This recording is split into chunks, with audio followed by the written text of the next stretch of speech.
I had my NDE on March 24, 2016, Holy Thursday. My older sister, who was 2 years older than me, was fighting a losing battle with breast cancer, and it was very hard to watch it take a toll on my parents. I had developed severe LPR heartburn due to stress eating. I was going in for an endoscope and a colonoscopy. My doctor wanted to check for ulcers, and the colonoscopy was just a bonus.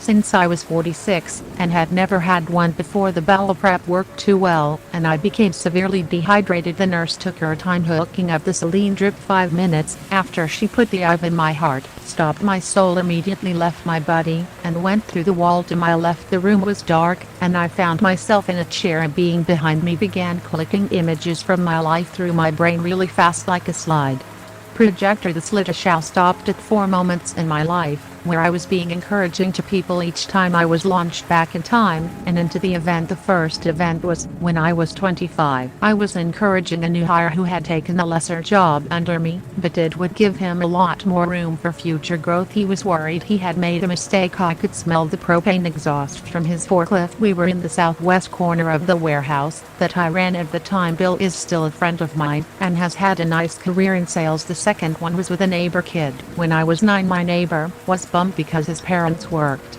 all the time and didn't have the time to spend with him. It was the summer of '78, and it was hot as hell outside. He was wearing his yellow Chevy Love truck tank top, and I could smell the banana suntan lotion we had on. The colors of summer were so brilliant. The third was when I met my best friend. We were 6 and in the first grade. Mark transferred in from another school, and well, it just sucks being the new kid. We all know that.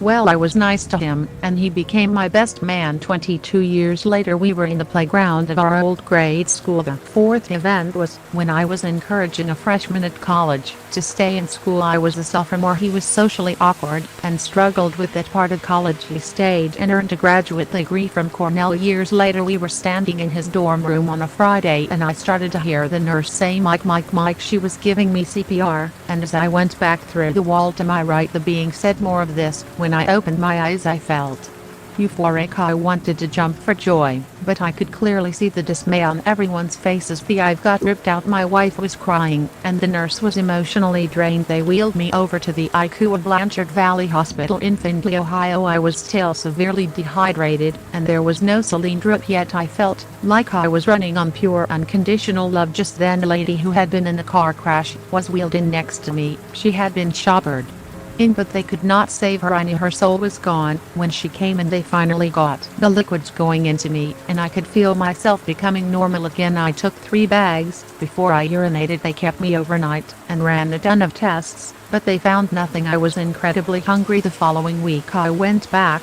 to work after a very surreal Easter Sunday. I didn't tell my wife until several months later. Unfortunately, my sister passed away the following December. When the cancer reached her brain, it devastated my parents, but my brother-in-law and nieces remained calm. They had witnessed the ravages of cancer and knew Chris was in a much better place, and so did I. The most challenging part has been looking back in retrospect, trying to reconcile the clarity of the next world with the confusion of this world is incredibly difficult. I can assure you that this world is a bizarre place. It's where lies are considered truth and truth is obscured. Kindness is often punished while hurtfulness is rewarded, but in the next reality it's different. I don't believe heaven is in the sky. It may be depicted that way because our bodies feel heavy and our souls seem to rise when they leave this earthly vessel. Since my NDE, I have lost 20 pounds and developed a disdain for my physical body. Taking care of it feels like a chore. However, I understand that it serves as our vehicle in this world. Initially, I thought the being I encountered was the Holy Spirit, perhaps influenced by my Catholic teachings, but after contemplating